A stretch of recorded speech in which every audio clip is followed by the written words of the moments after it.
Una antigua leyenda del siglo IV cuenta que unos demonios inexpertos no encontraban la forma de tentar y hacer caer a un devoto religioso.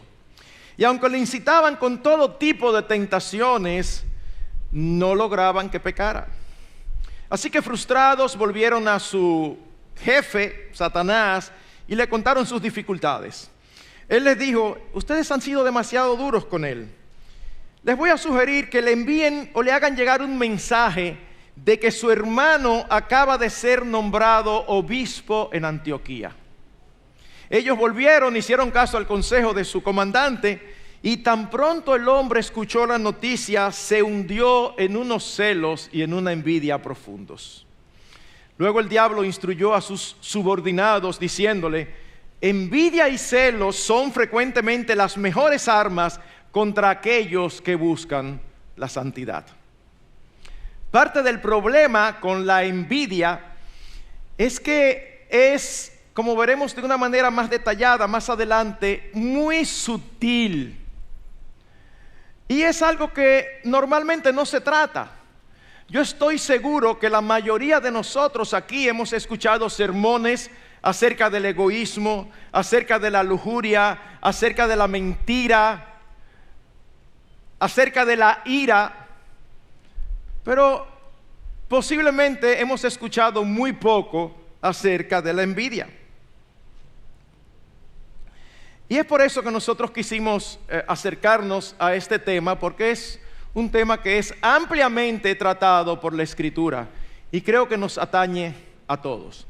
Así que, a riesgo de ser simplista, permítame empezar tratando de definir ¿en qué consiste la envidia? Un diccionario bíblico dice: es el sentimiento de molestia por el bien ajeno, porque otro tiene algo que deseamos para nosotros. Otro diccionario, y es un diccionario que trata de interpretar el significado de los términos en el idioma original de las Escrituras, tanto del Antiguo como del Nuevo Testamento, dice: es el sentimiento de disgusto producido al ser testigo u oír de la prosperidad de otros. Uno más añade: es un sentimiento de tristeza o enfado por no poder tener lo que otra persona posee. Como es un mal muy antiguo, estos filósofos griegos tenían algo que decir. Aristóteles, por ejemplo, la definía de una manera muy sencilla. Él decía que la envidia era la alegría por el mal ajeno y la tristeza por el bien ajeno. La alegría por el mal ajeno y la tristeza por el bien ajeno. Y alguien dijo de una manera muy simple también que el envidioso llora cuando los demás ríen y ríe cuando todos lloran. Hermanos, el problema, y es importante decirlo desde aquí, no es desear algo bueno en sí mismo. Desear tener aquello, sea algo material, sea algo de carácter, sea alguna habilidad, no es malo ni pecaminoso en sí mismo. Desearlo de tal manera que nos quite el gozo, de tal manera que sea la meta de nuestras vidas, es codicia. Pero molestarnos porque lo que deseamos otro lo tiene, eso es envidia. Esa es la gran diferencia. Ejemplo: óyeme, pero a todo el mundo las cosas le salen bien menos a mí. O sea que si a todo el mundo le salieran igual de mal que a ti, tú estuvieras tranquilo. Estas son frases muy típicas que nosotros en nuestras conversaciones decimos. A mí lo que me molesta es que todo me hace más difícil que a los otros. Lo que para el otro es fácil, para mí siempre se me hace difícil. O sea que si para los otros fuera difícil, tú estarías tranquilo.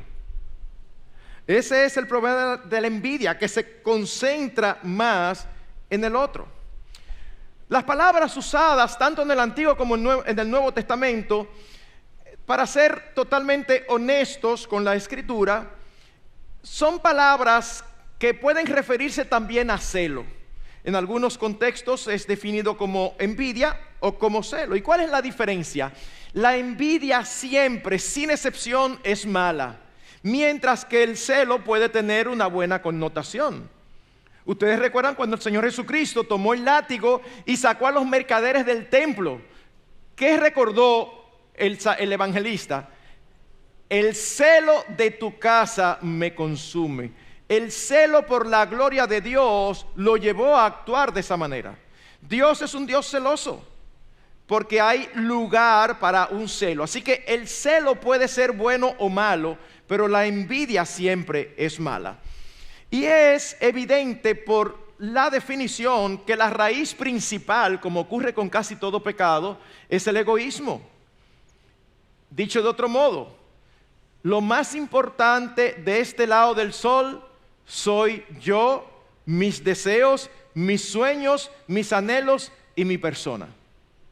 Esa es la esencia del egoísmo. Y todos nacemos con esa inclinación.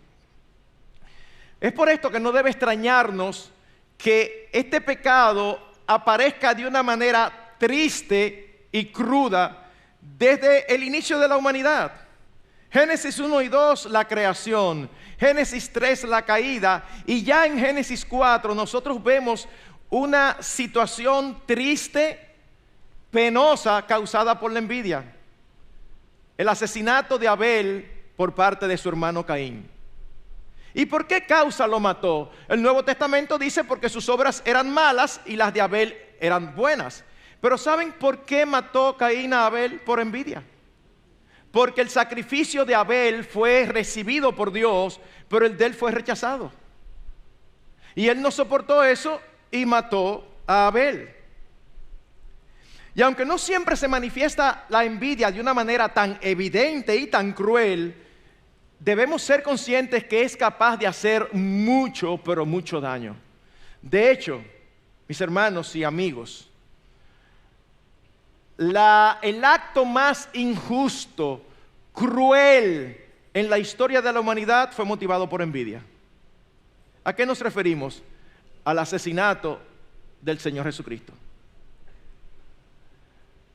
Dice la Escritura en el libro de los Hechos que ellos mataron al autor de la vida. Y es interesante cómo lo expresa el evangelista Marcos en el capítulo 15, versículo 19 y 11. Contando cuando Pilato quiso soltarle, dice: entonces Pilato les contestó diciendo: ¿queréis que os suelte al rey de los judíos? Porque sabía que los principales sacerdotes le habían entregado por envidia. Pero los principales sacerdotes incitaron a la multitud para que le pidiera que en vez de Jesús les soltara a Barrabás. Fíjense qué interesante, ahí no dice que Pilato creía o que Pilato sospechaba que lo habían entregado por envidia. Ahí dice que Pilato sabía. Y el relato no está escrito por Pilato, está escrito por el Espíritu Santo. Por lo tanto, podemos darlo como bueno y válido. Hermanos, Barrabás, un criminal reconocido, y los sacerdotes manipulan al pueblo. No es desde ahora que los líderes manipulan al pueblo y el pueblo va como borregos. Y el pueblo termina pidiendo que sacrifiquen a Cristo en lugar de Barrabás. ¿Por qué causa? Por envidia. Usted ha visto cuando ellos se reunían y decían: pero mirad, la gente se va tras él. Es como, ¿cómo es posible que nosotros, que somos los líderes religiosos de la época, la gente no nos escucha a nosotros? Envidia de que le hacían más caso, envidia de que predicaba con poder y ellos no, envidia de que hacía milagros y ellos no. Y terminaron tramando un complot para asesinarlo. Claro, nosotros sabemos que todo eso estaba en las manos y en la voluntad del Señor para redimir a los suyos. Pero ellos son responsables por el pecado que los llevó a entregar al Señor. Y apenas en los primeros 5 libros de las Escrituras nosotros nos encontramos con varios casos donde este pecado saca la cabeza. En los tiempos de Isaac, él se va en un momento a vivir a Gerar, una ciudad filistea, y allí Dios lo prospera. ¿Saben lo que ocurre? Los filisteos le dicen que se vaya porque se hace tan poderoso y por envidia empiezan a cegar, a tapar los pozos de agua que su padre Abraham había cavado. Pero era que los pozos le dañaban su terreno. No, envidia. Y él tiene que salir de delante de los filisteos. Luego más adelante nosotros vemos cuando Jacob se casa con Raquel y Lea. Dice que Raquel tiene envidia de su hermana porque tenía hijos y ella no. Viendo Raquel que no daba hijos a Jacob, tuvo envidia de su hermana y decía a Jacob: dame hijos o si no me muero. Y si su hermana Lea no hubiera tenido hijos, ella lo hubiera deseado, pero no se hubiera muerto. El problema no era tanto que ella no tenía, era que su hermana sí tenía. Seguimos en la historia bíblica y nos encontramos con José y sus hermanos. José era lo que nosotros diríamos al día de hoy una estrella de muchacho. Era un joven serio, un joven confiable. Pero su padre cometió errores. Su padre lo tenía como el favorito y peor aún, lo hacía muy evidente. Así que los hermanos lo envidiaban a tal punto que fueron capaces de planificar matarlo, y no lo hicieron porque uno de ellos tuvo cierta cordura y dijo: mejor vendámoslo, y lo vendieron. ¿Por qué causa? Por envidia, porque ellos eran terribles, él era íntegro, y aparte de eso, él les contaba los sueños que tenía, de que posiblemente tanto él como sus padres iban a tener que inclinarse delante de él. Luego llegamos al libro de Números y vemos algo que veíamos esta mañana en la clase de escuela dominical. Coré, Datán y Abirán se levantan en contra del liderazgo de Moisés y Aarón.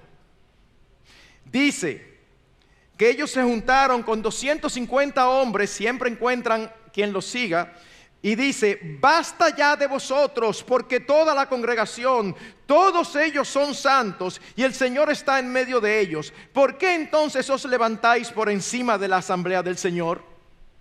En otras palabras, ¿y quién los puso a ustedes por líderes? ¿Por qué aquí somos santos todos?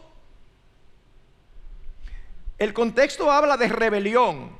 Sin embargo, cuando nosotros vamos al libro de los Salmos, en el Salmo 106, versículo 16, dice lo siguiente: cuando en el campamento tuvieron envidia de Moisés y de Aarón, el santo del Señor, y la tierra se abrió y tragó a Datán, y se cerró sobre el grupo de Abirán, y un fuego ardió contra su grupo, y la llama consumió a los impíos. El problema no era el liderazgo de Moisés y Aarón, el problema era que ellos no estaban a ese nivel. Y Dios dice: tuvieron envidia de Moisés y Aarón. Y más adelante, cuando ya salimos de los primeros 5 libros de la Biblia, nos encontramos con un caso típico donde no se menciona en el relato en ningún momento la palabra envidia, pero está en cada uno de los versículos, que fue la porción que se leyó de David y Saúl. Saúl estaba feliz con David, porque David fue el único que se atrevió, confiando en el Señor, a enfrentarse al filisteo Goliat, y lo mató. Pero cuando llegaban de la victoria de una manera espontánea, las mujeres del pueblo compusieron una canción cuyo estribillo decía: Saúl mató a sus 1000 y David a sus 10,000. Bueno, pero es verdad. Y Saúl, ¿tú mataste a David? No, pues entonces estate tranquilo. Y dice que Saúl se enfureció. Oye, ¿cómo están cantando? Pero nada más falta que le den el reino. Eso es envidia en su máxima expresión. Saúl se enfureció y dijo: han atribuido a David 10,000, pero a mí solamente me han atribuido 1,000. Wow. Y oigan lo que dice el versículo 9. De aquel día en adelante Saúl miró a David con recelo. ¿Cuál fue el problema de David? No, el problema de David no fue ninguno. El problema fue de Saúl, que miraba mal a David porque alababan sus proezas, colocándolo en alabanzas por encima del propio rey. Ahora, cuando nosotros escuchamos estos ejemplos, posiblemente podemos pensar que no tenemos problemas con este pecado. Bueno, pastor, pero sí, yo sé que eso ocurre, pero la verdad es que yo me analizo y ese es un tipo de pecado con el que yo no tengo tentación. U otros pueden decir, no, pastor, yo sé que yo tengo luchas con la envidia, pero es en ciertas áreas y la verdad que no es nada serio. Bueno, déjame decirte que cualquiera de estos dos pensamientos es errado. Es errado. Así que para demostrártelo, déjame darte algunas características de la envidia y empezar por la primera. Es un pecado que puede ser muy sutil hasta el punto de engañarnos pensando que no tenemos problema con ella.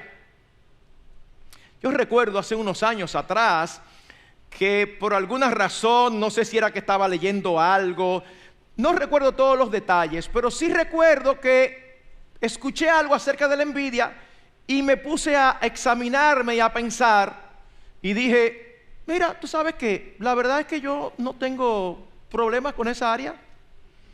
O sea, a mí no me importa si el otro le va bien económicamente. Y hay ciertas cosas como que, mira, bueno, parece que el Señor me escuchó y me dijo, ¿tú crees que no? Ok. Y hermanos, de verdad tengo que decirlo aquí que de una manera, ¿verdad?, interna, que si no lo digo nadie se entera, pero de una manera muy clara y en el área más vergonzosa, el Señor me mostró que en mí estaba la semilla de la envidia. Yo no recuerdo los detalles, pero sí recuerdo poco tiempo después ser testigo de una conversación donde alguien mencionó que habían invitado a un pastor a un lugar a predicar de algo. Y yo estaba ahí y yo sentí en mi corazón algo como, pues yo puedo predicar de eso. Y fue como, ay, lo que sentí no me gustó. Lo sentí y no lo puedo negar. Pero al mismo tiempo el Espíritu me dice, ay, envidia. Y yo dije, ay, qué vergüenza. Y más vergonzoso decirlo aquí. Pero es una forma de expresar, hermanos, es sutil y a todos nos puede pasar. Ahora bien, tiempo después me di cuenta que yo no era el único barbarazo capaz de sentirme así, porque me topé con el libro de Jerry Bridges, un hombre que escribe muchísimo acerca de la santidad y del crecimiento en la gracia, y me topé con el libro Pecados Respetables.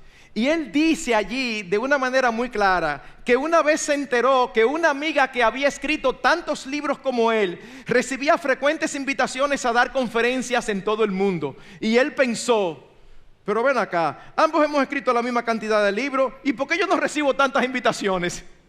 Y luego añade, fui tentado, aunque por poco tiempo, a envidiarla. Hermanos, eso está allí. Puede ser tan sutil y engañosa que esté presente en las circunstancias menos imaginables. Miren lo que dice el apóstol Pablo en Filipenses capítulo 1, versículo 15. Dice, algunos a la verdad predican a Cristo aún por envidia y rivalidad, pero otros lo hacen de buena voluntad. ¿Cómo? ¿Cómo así? No, pero eso deben de ser los que predican el evangelio de la prosperidad, que ni evangelio es. No, fíjense, el apóstol Pablo dice que predican a Cristo. En otras palabras, él está diciendo que está contento de que por la razón que sea están predicando la verdad. El problema no está en la verdad que predican, sino en los motivos. ¿Cómo? Y se puede aún predicar lo correcto con motivos incorrectos. Eso es precisamente lo que el apóstol Pablo está diciendo. Pero es que yo no estoy entendiendo cómo así. Bueno, recuérdense que el apóstol Pablo llegó y posiblemente había pastores y predicadores que tenían ya cierto tiempo con sus iglesias. Pero el apóstol Pablo llega y empieza a ser conocido por todo el mundo, empieza a ser reconocido por sus dones, por sus talentos, por sus experiencias, por la forma en que el Espíritu Santo los utilizaba.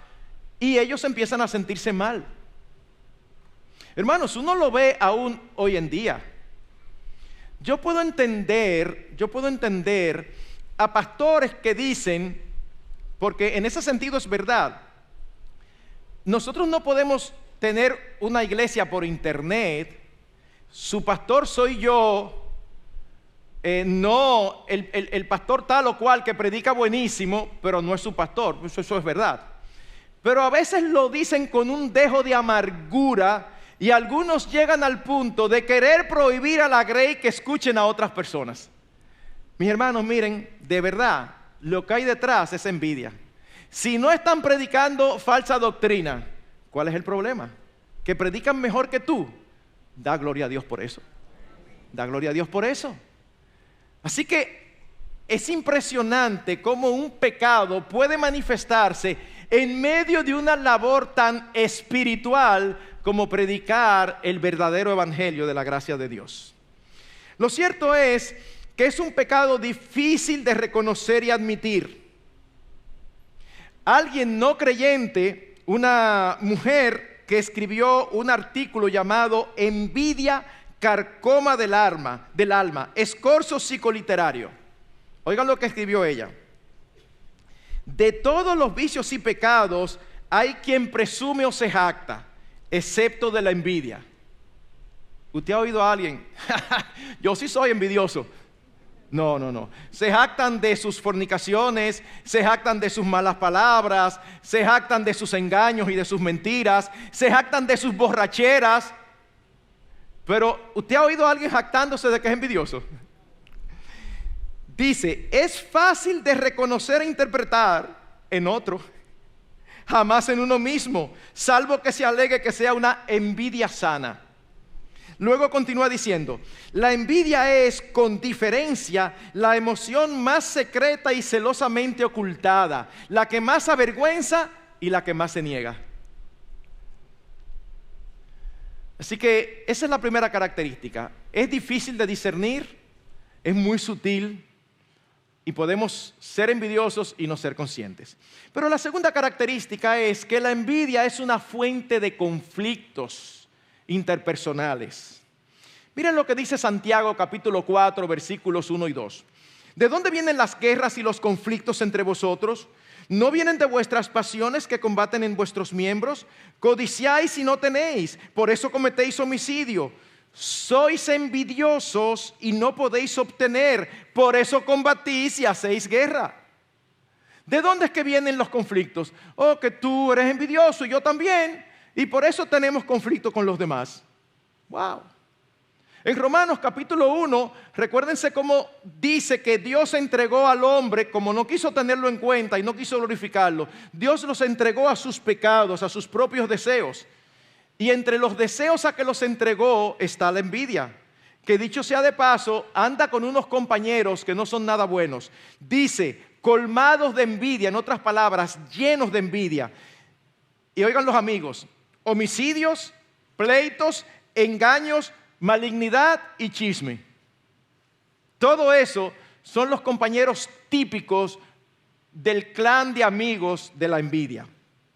Y una vez más, hermanos, vimos lo conflictivo que puede ser la envidia en el caso de Caín y Abel. En ese sentido, mis hermanos, igual que la mayoría de los demás pecados, tiende a ser irracional. ¿Por qué? Porque con frecuencia tiene conflictos con el envidiado y muchas veces el envidiado no tiene culpabilidad alguna. Pregunta, ¿qué culpa tenía Abel de que su sacrificio fuese aceptado? O sea, me mataron y yo no hice nada. A Abel lo mataron por haber hecho algo bueno. Él no hizo nada en contra de Caín. Sencillamente a Caín le molestó y quitó de su vida aquello que le molestaba. Y si nosotros vemos los casos de conflicto, Saúl con David, ¿qué había hecho David? ¿Cuál era la responsabilidad de David para ser envidiado por Saúl? Ninguna, haberle creído al Señor. David no fue el que compuso el cántico, lo compusieron las mujeres del pueblo. No voy a decir, si tú vas a matar a alguien, mata a las mujeres porque no debe de matar a nadie. Pero definitivamente al que menos es a David, porque David no compuso ese cántico. David no tiene nada que ver con lo que sucedió después. La envidia tiende a ser irracional.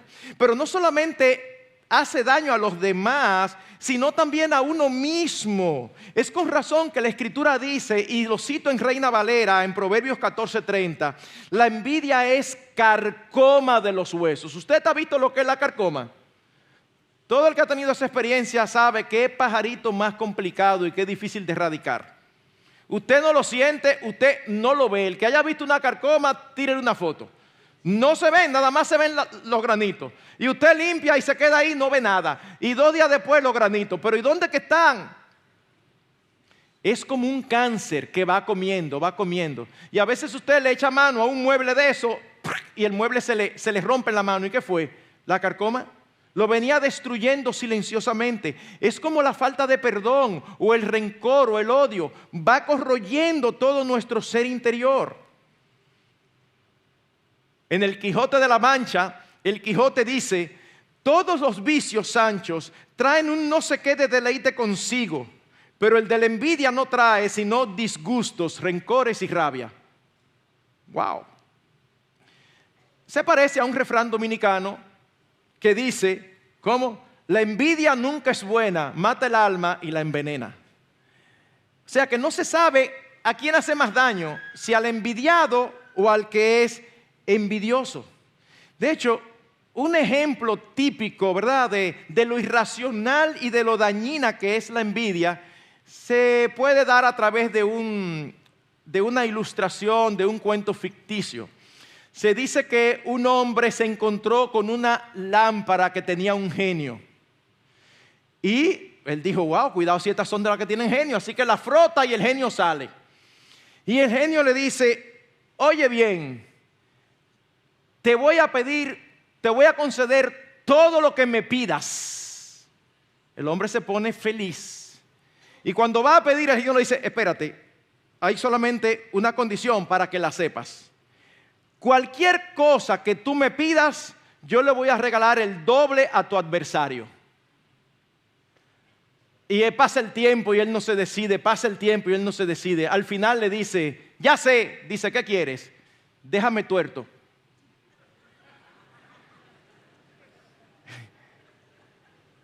Él no podía asimilar que el otro recibiera más que él. Y en lugar de preferir pedir lo que sea mucho, aunque el otro se le diera en el doble, eso es su problema. No, él prefirió pedir algo que le hiciera daño al otro. Esa es parte de la esencia de la envidia. Pero en tercer lugar, es una actitud propia de nuestra naturaleza pecaminosa. Muchas veces hemos dicho desde aquí que nosotros no somos pecadores porque pecamos, sino que pecamos porque somos pecadores. Nacemos desde la caída hasta nuestros días, nacemos con esa inclinación al pecado. De hecho, usted se pone a ver a sus niños y la envidia no es el tipo de pecado aprendido. No, eso fue que lo vieron en sus padres. No. Usted lo puede ver en ejemplos como este.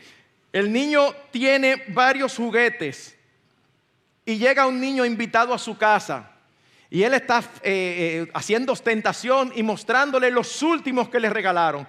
Pero resulta que el invitado ve el grupo de juguetes y se dirige a uno que el niño tiene más de un año que no lo usa. Y lo toma y empieza a jugar con él.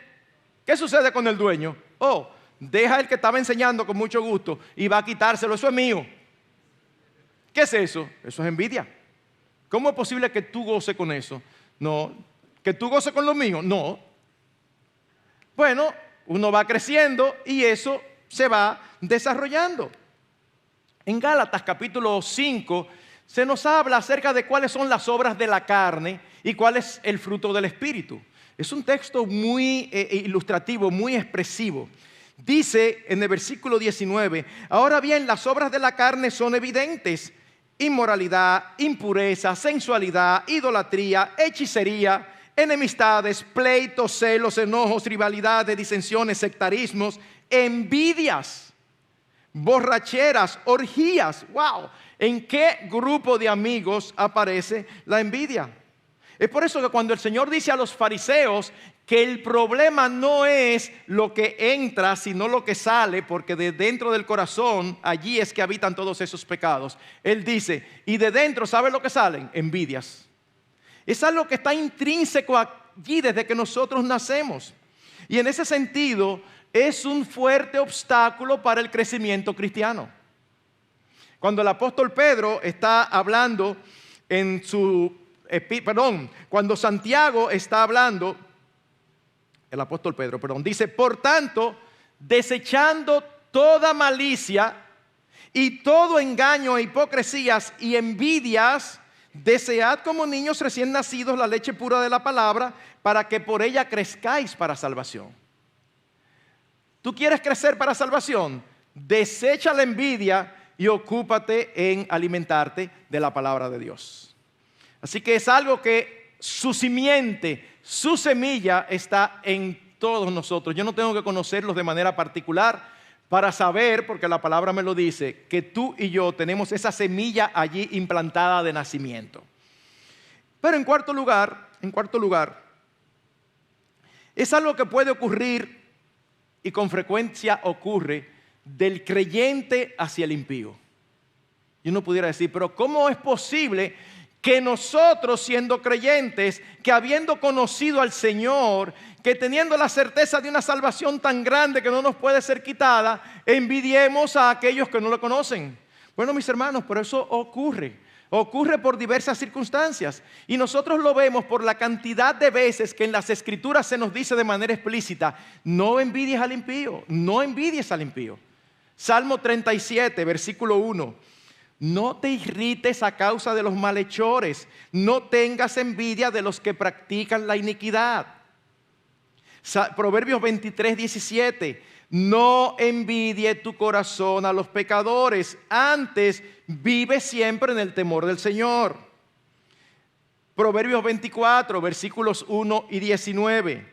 No tengas envidia de los malvados, ni desees estar con ellos. Y nosotros sabemos por las Escrituras que los malvados, desde el punto de vista de la terminología bíblica, no son aquellos que nosotros vemos que son unos bandoleros y unos delincuentes. No, es parte de la terminología que se usa para todo aquel que anda a espaldas de Dios. Dice, no desees estar con ellos. No te impacientes a causa de los malhechores, ni tengas envidia de los impíos. De hecho, a uno de los salmistas, a Asaf, le pasó y él mismo dice que en un momento tuvo envidia. Salmo 73 es un salmo muy conocido. Oigan lo que dice versículos 2 y 3. En cuanto a mí, mis pies estuvieron a punto de tropezar, casi resbalaron mis pasos, porque tuve envidia de los arrogantes al ver la prosperidad de los impíos. Pastor, pero ¿cómo puede ocurrir eso? Déjame darte uno de miles de ejemplos. Tú tienes una empresa y tú como cristiano cumples la ley. Tú no facturas por detrás, tú no facturas sin ITEVIS, tú pagas tus impuestos, tú no declaras menos de lo que es. Óyeme, y cada año cuando termina ahí ras con ras. Pero resulta que tú tienes otro compañero que no es cristiano y ese factura por detrás. Le dice a los clientes, ¿cómo lo quiere? ¿Con ITEVIS y sin ITEVIS? Como que eso es prerrogativa de nosotros. ¿Cómo lo quiere? ¿Con ITEVIS y sin ITEVIS? Y muchos clientes dicen no, sin ITEVIS. A la hora de declarar resulta que siempre tiene pérdidas. Y tú dices, ven acá, pero yo estoy ras con ras y yo ando en mi Corolita. Este tiene pérdida y anda en una Land Rover. Tú dices, pero espérate, ¿cómo? Yo no entiendo, yo esos números no me dan. Y evidentemente tú que lo conoces, luego lo oyes a él diciendo, no papá, porque tú sabes cómo es. Aquí si tú te dejas llevar, uno tiene que buscar sus asuntos. Entonces llega un momento que uno dice, pero ven acá, yo lo estoy haciendo bien y estoy hablando aire. Y este lo está haciendo mal y le va de lo más bien. Eso es parte de lo que hace a veces que nosotros los creyentes envidiemos a los impíos. La Biblia dice claramente, no cometas ese error. No lo hagas bajo ninguna circunstancia. ¿Por qué? Bueno, vamos a ir ahora y contestaremos por qué. Vamos a ver entonces cuáles son los antídotos contra la envidia. ¿Cómo nosotros debemos y podemos combatir con este pecado en nuestras vidas? En primer lugar, examina regular y honestamente tu corazón delante del Señor. Al ser un pecado tan sutil, sé sincero y pídele al Señor que te muestre si realmente hay en ti este pecado manifestándose de alguna manera. El salmista en el Salmo 139, versículos 23 y 24 dice, escudriñame, oh Dios, y conoce mi corazón, pruébame y conoce mis inquietudes. Y oigan lo que dice el versículo 24, y ve si hay en mí camino malo y guíame en el camino eterno. Señor, yo creo que yo estoy caminando bien, pero engañoso es el corazón más que todas las cosas. Señor, muéstrame si hay algo que yo no estoy viendo, porque eso puede ser perfectamente posible. Así que es una buena práctica orarle al Señor pidiéndole que nos haga ver nuestros pecados. Porque la meta nuestra y la meta del Evangelio es que nosotros seamos cada vez más parecidos a Cristo. Y mientras mejor lidiemos con nuestros pecados, entonces esa meta se va a ir cumpliendo. Eso nos conduce a nuestro segundo antídoto. ¿Cuál es? Mi hermano, recuerda continuamente el Evangelio de nuestro Señor Jesucristo. ¿Cuál es la esencia del Evangelio? La salvación de pecadores incapaces de salvarse por sí mismos, como tú y como yo, por la muerte sustitutiva de Cristo en la cruz a nuestro favor. Es por su obra en la cruz que tú y yo fuimos trasladados de las tinieblas a su luz admirable. Es por su obra en la cruz que tú y yo fuimos trasladados de muerte a vida. Es por la obra en la cruz que nosotros fuimos dotados de una nueva naturaleza. ¿Ustedes recuerdan lo que dice el apóstol Pablo en 2 Corintios 5:17? De modo que si alguno está en Cristo, nueva criatura es. Las cosas viejas pasaron y aquí todas son hechas nuevas. En otras palabras, nosotros nacemos con esa semilla, con ese germen de la envidia. Pero no tiene por qué dominarnos. ¿Por qué? Porque el Señor nos cambió la naturaleza. No nos quitó el germen, pero nos dio una naturaleza que es capaz de no envidiar. Por su gracia y por el poder de su Espíritu, es capaz de no envidiar. Es capaz de parecernos cada vez más al carácter de Cristo en nuestras vidas. Y eso se manifiesta a través del fruto que damos, a través de nuestros hechos, a través de nuestra conducta, a través de nuestro carácter. ¿Ustedes recuerdan el texto que cité hace un rato en Gálatas, donde se habla de las obras de la carne? Bueno, inmediatamente después se nos dice cuál es el fruto del Espíritu. El fruto. El que tiene el Espíritu Santo, aquel que ha recibido el Evangelio, que ha recibido a Cristo y tiene el Espíritu Santo morando en él, se manifiesta a través de un fruto. Y se habla de 9 manifestaciones de un fruto. ¿Cuál es la primera? El amor. El fruto del Espíritu es amor, gozo, paz, paciencia, benignidad y sigue. Pero el primero de ellos es el amor. ¿Y cuál es una de las características esenciales del amor? Cuando vamos a 1 Corintios capítulo 13, versículo 4, dice de una manera muy clara: el amor no tiene envidia. El amor no tiene envidia, el verdadero amor. ¿Y cuál es uno de los mandatos más expresados en la Escritura? El amarnos los unos a los otros. El amarnos los unos a los otros. Cuando amamos a los demás, no tenemos ninguna razón para envidiarlos. Solamente cuando amamos con los demás es que podemos cumplir el mandato dado en Romanos 12:15, que Miguel lo mencionó: gozaos con los que se gozan y llorad con los que lloran. ¿Usted recuerda el que definía de una manera inversa la envidia? Que el envidioso ríe cuando los demás lloran y llora cuando los demás ríen. Bueno, no, lo que Dios espera es que tú y yo aprendamos a gozarnos con los que se gozan y a llorar con los que lloran, de todo corazón. Tú estabas aplicando para una beca y habían 3 amigos tuyos también, pero nada más había una plaza y se la dieron a tu amigo. No digas por fuera: ¡ay, felicidades!, y por dentro con una ira. No, Señor, gracias, gózate con el otro. Vamos a disfrutar de los beneficios y los bienes que Dios da a otro, mientras vamos a entristecernos de las dificultades, pruebas y aflicciones que Dios da a otro.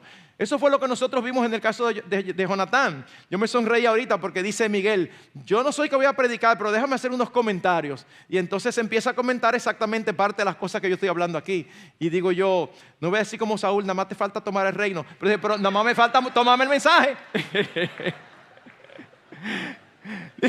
Yo estaba sentado ahí casi. Ya. Suerte que no se emocionó y siguió, porque me iba a quitar parte de lo que yo tenía aquí. Pero mis hermanos, es interesante cómo dice que a Jonatán amaba a David.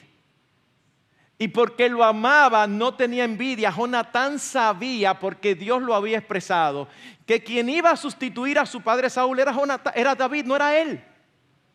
Sin embargo, su padre, con esa envidia, quería traspasarla aún a su hijo. Oigan lo que le dice su padre Saúl a su hijo en 1 Samuel capítulo 18, versículos 31 y 32.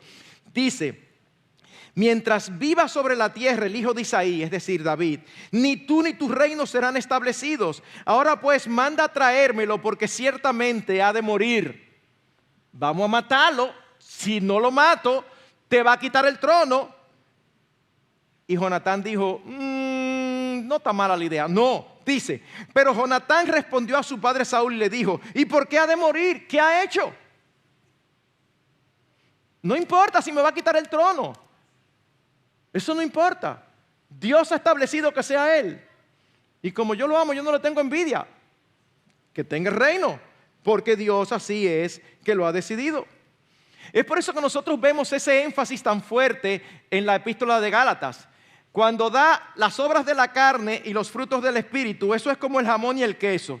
Pero los panes de ese sándwich, ¿saben cuál es? La exhortación a andar en el espíritu y no en la carne. Antes de eso dice: digo pues, andad por el espíritu y no cumpliréis el deseo de la carne. Porque el deseo de la carne, la envidia, es contra el espíritu, el amor. Y el del espíritu es contra la carne, pues estos se oponen el uno al otro. De manera que no podéis hacer lo que deseáis. Y luego de describir las obras de la carne y los frutos del espíritu, lo introduce así. ¿Y cómo concluye en el versículo 25? Si vivimos por el Espíritu, y todo el que ha conocido al Señor, en otras palabras, todo el que es cristiano tiene al Espíritu y por lo tanto tiene la responsabilidad de vivir por el Espíritu, dice: andemos también por el Espíritu. No nos hagamos vanagloriosos, provocándonos unos a otros, envidiándonos unos a otros. ¿Ven? Es como se inicia diciendo: no te dejes llevar por la carne, anda por el Espíritu. Se dan los frutos de ambos y luego vuelve y se reitera: anda por el Espíritu, que para eso es que fuimos salvados. Pero en tercer lugar, un tercer antídoto: recuerda la soberanía de Dios en la vida de cada uno de los suyos. Dios es el Rey y Él reparte a cada uno como Él quiere. Él da a cada uno dones y capacidades. Dios es quien dirige las circunstancias y las oportunidades en nuestras vidas. Óyeme, pero fulano sí es dichoso, siempre se le dan las oportunidades de los mejores trabajos y a mí no. Bueno, da gracias. El Señor no está mirando para otro lado. Lo único que debemos de ser conscientes es que estamos haciendo todo lo que esté a nuestro alcance. Tú y yo somos responsables de hacer lo que tenemos que hacer. Ya lo hiciste, lo otro déjaselo en manos del Señor. Su voluntad con cada uno de los suyos siempre, no a veces, siempre la voluntad de Dios con cada uno de los suyos, dice la Biblia, que siempre es buena, agradable y perfecta. Ajá, pastor, entonces usted me va a decir que Dios quiere que yo esté en esta olla que yo estoy. Pregunta: ¿tú has hecho todo lo que está a tu alcance lícitamente? Pastor, mire, ya yo no sé cuánto currículum yo he regado. Ya yo no sé cuántos hermanos me han dicho que van a hablar aquí y allá y no se me da nada. Tranquilo, mi hermano, tú estás haciendo todo lo que tienes que hacer. Siga haciéndolo y descansa en el Señor. Porque en este momento Él quiere probarte y moldearte de esa manera para que tú aprendas a depender de Él. Pero si se te ocurre decir: bueno, me va a costar tomar aquel trabajo que yo no lo quería tomar, pero yo sé que es un trabajo que uno lo toma, pero uno va a tener que decir mentira y uno va a tener que complacer al jefe y en lugar de hacer lo justo, uno va a hacer las directrices que el jefe da. No te tientes, no tomes ese trabajo no es para ti. Ningún trabajo que te lleve a pecar es para ti, no es para ti, no lo tomes. No debemos olvidar, por otro lado, que como cristianos somos parte de un cuerpo donde Cristo nos ha colocado por su gracia y conforme a su voluntad. Primera Corintios 12 es fantástico para demostrar esto. En primer lugar, inicia hablando de los dones que Dios ha dado a cada uno. Y el apóstol Pablo dice en 1 Corintios 12:11: pero todas estas cosas las hace uno y el mismo Espíritu, distribuyendo individualmente a cada uno según la voluntad de Él. Hermanos, aquí todos somos diferentes, todos tenemos capacidades diferentes. Aquí no vemos, miren, ni los mellizos idénticos que usted lo ve por fuera, que no sabe reconocerlos, son iguales. Ni eso. Porque Dios tiene un detalle con cada uno. Dios nos hace diferentes. Y a uno les da unos dones y unos talentos y unas capacidades, y a otros les da otros. Luego añade en 1 Corintios 12:18, cuando ya está hablando de la iglesia como un cuerpo, haciendo la simbología del cuerpo humano, dice: ahora bien, Dios ha colocado a cada uno de los miembros en el cuerpo según le agradó. Pastor, pero que a mí me hubiera gustado ser ojo y resulta que yo soy el dedo meñique del pie izquierdo. Bueno, procura sostener bien ese pie, porque a ti se te va a demandar por lo que Dios se te dio, no por lo que no se te dio. Mis hermanos, eso es lo que nosotros tenemos que entender. Dios no nos va a demandar por aquello que no hemos recibido. Dios nos va a demandar fidelidad, no capacidad. Dios honra la fidelidad y la obediencia, no los dones ni los talentos, porque solamente los da Él y nosotros no tenemos ninguna gloria por ello. Claro, mis hermanos, que a uno a veces le gustaría tener talentos de otro. Yo cada vez que veo a uno de estos hermanos músicos que se sientan ahí, sobre todo a eso que yo digo que no he oído que tienen, que es una oreja así. Se sientan ahí, ¿cuál es la canción? Y te caen atrás. A mí yo digo, ay, cuánto me encantaría a mí. Pero yo me siento y no me sale nada. A mí no me dieron eso. ¿Qué me gustaría? Sí. Pues está pecando. No, yo pecaría si eso me amargara la vida. No me la amarga, pero de que me encantaría, me encantaría. Mis hermanos, a mí no me van a demandar por tocar virtuosamente el piano. A mí no me van a demandar por eso, porque esa capacidad o esos dones a mí no me lo dieron. Debemos ser lo que Dios quiere que seamos, no lo que a nosotros nos gustaría ser. Un hombre contaba cómo su padre le enseñó a combatir la envidia. Su padre le decía desde pequeño: admira la cualidad donde quiera que aparezca y evita las comparaciones con otros. Yo creo que esa es una palabrita clave para combatir la envidia. No te compares. No te compares. Sin embargo, a veces nosotros somos tan competitivos, y yo no estoy hablando de otros, porque si digo esto aquí y no lo hago esa aclaración, después mi esposa en la casa me dice, no, yo soy súper competitivo. Yo soy súper competitivo. Pero hay que tener cuidado de no ser tan competitivos que siempre estemos compitiendo con los demás, y cuando los otros son mejores que nosotros vengamos y nos sintamos mal. No, el punto no es si el otro es mejor o peor. El punto es, pero tú eres todo lo que Dios espera que tú seas. Lo que a ti te han dado, tú eres responsable y lo estás maximizando. Eso es todo lo que tenemos que saber. Por eso fue que creo que fue Spurgeon, y si no fue él, fue un santo del pasado, que hablándole a ciertos hermanos jóvenes que estaban locos por ser predicadores, por pararse en el frente, y él le decía, pero que tú no tienes los talentos. En un momento determinado él le dijo, si Dios no le dio alas al hipopótamo, era porque él no quería que volara. Evidente, ¿verdad? ¿Es eso muy difícil de entender? Si Dios no te dio eso, pues definitivamente no. ¿Cómo deberíamos ser? Más bien como Moisés. A mí me encanta una escena que aparece en el libro de Números. Números 11, 27 a 29, escuchen esto. Dice, y un joven corrió y avisó a Moisés diciendo, Eldad y Medad están profetizando en el campamento. Entonces respondió Josué, hijo de Nun, ayudante de Moisés desde su juventud, y dijo, Moisés, Señor mío, deténlos. ¿Cómo va a ser que aquí profetice alguien aparte de ti? Oigan lo que dice Moisés. Pero Moisés le dijo, ¿tienes celos por causa mía? Ojalá todo el pueblo del Señor fuera profeta, que el Señor pusiera su espíritu sobre ellos.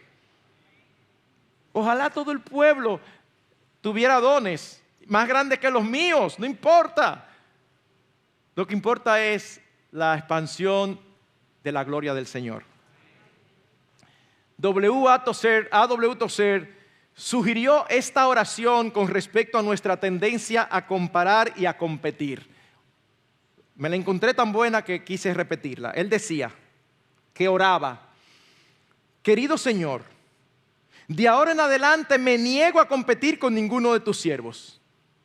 Tienen congregaciones más grandes que la mía, que así sea. Me regocijo en su éxito.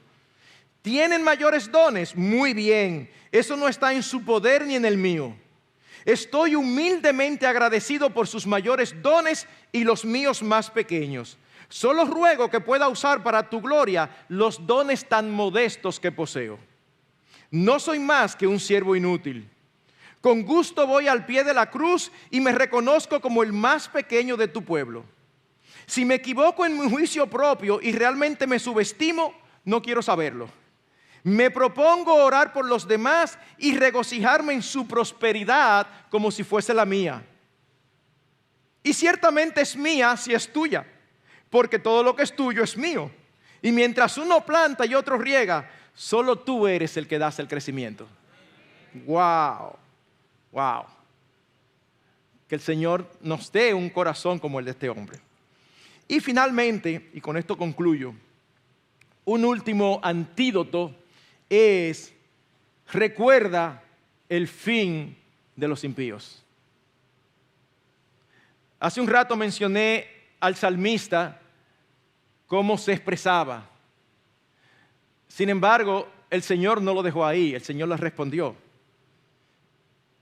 Salmo 37, 1 y 2 de nuevo. No te irrites a causa de los malhechores, no tengas envidia de los que practican la iniquidad. Versículo 2. Porque como la hierba pronto se secarán y se marchitarán como la hierba verde. Confía callado en el Señor y espérale con paciencia. No te irrites a causa del que prospera en su camino, por el hombre que lleva a cabo sus intrigas. Deja la ira y abandona el furor. No te irrites, porque solo harías lo malo. Porque los malhechores serán exterminados, mas los que esperan en el Señor poseerán la tierra.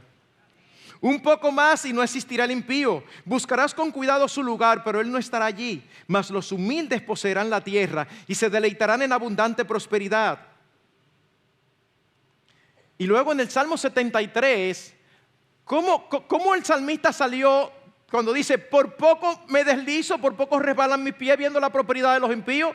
Viven de espaldas a Dios, no tienen en cuenta a Dios para nada. Y pero él parece que le va súper bien. Y yo aquí tratando de obedecer a Dios en todo y se me complica todo en la vida. ¿Cómo él salió de allí? Bueno, Salmo 73, 1 y 2 y 25 al 28. Cuando pensaba tratando de entender esto, fue difícil para mí. Señor, pero esto es difícil. Hasta que entré en el santuario de Dios, entonces comprendí el fin de ellos. No mires al otro, mira al Señor. Mira al Señor. El otro no es problema tuyo ni mío. Es al Señor que nos debemos. Y luego dice: ¿a quién tengo yo en los cielos sino a ti? Y fuera de ti nada deseo en la tierra. La porción del impío está aquí en esta tierra. A ellos les puede ir súper bien haciendo lo malo. Y eso solamente es una señal de que no conocen a Dios. Porque Hebreos 12 dice: si ustedes hacen y deshacen y no pasa nada, es que son bastardos y no hijos. Porque el padre que ama a su hijo lo disciplina. Es por eso que uno ve al inconverso que hace y nada pasa. Y entonces uno como creyente un día hace así y se desliza un poco. ¡Fuap! Y ya está bien, Señor. Y otro día se desliza. ¡Fuap! Y dice: no, Señor, ya te entendí. Y dice: pero ¿por qué a mí y al otro no? Da gracias. Eso es señal de que tú eres su hijo y Él te ama y te está cuidando. Al impío lo suelta, porque en algún momento va a recibir justicia. Y eso es lo que nosotros debemos recordar. No te preocupes por lo que tú veas. El que vive de espalda a Dios, tarde o temprano, nosotros quisiéramos que fuera temprano, eso yo lo sé, pero tarde o temprano ellos van a recibir lo que merecen. Así que debemos de vivir pendientes de nosotros y de nuestra responsabilidad delante de Dios. Mis hermanos, cometemos un error cuando pensamos que la envidia no es un problema en nuestras vidas. Si no detectamos dónde lo está haciendo, posiblemente estamos engañados. Pero al mismo tiempo debemos de dar gracias y gloria a Cristo por habernos transformado, habernos salvado y habernos dado una nueva naturaleza que es capaz de vencer la envidia. Que ese amor suyo que dice la Escritura que ha sido derramado en nuestros corazones, nosotros podamos traspasarlo en nuestro trato a todos los demás. Que seamos llenos de amor en nuestro trato con los demás y que nos gocemos con los que se gozan y que lloremos con los que lloran de una manera sincera y de corazón. Porque mientras más hacemos eso, más nos parecemos al Señor Jesucristo y por lo tanto más glorificaremos su nombre. No somos suficientes, necesitamos su gracia, pero su gracia tenemos y su palabra y su espíritu. Así que el Señor nos ayude y nos bendiga. Y si alguno está aquí y no se ha arrepentido nunca de sus pecados, tu problema no es la envidia. Tu problema no es la envidia. La envidia es una manifestación de tu gran problema. Tu problema es que tú eres Dios. Tu problema es la idolatría, porque vives para ti mismo. Ignoras a Dios. Tú necesitas clamar a Dios que ocupe el lugar que a Él le corresponde. El Señor y el Rey sobre toda su creación. Y eso te incluye a ti y a mí. Que el Señor también tenga misericordia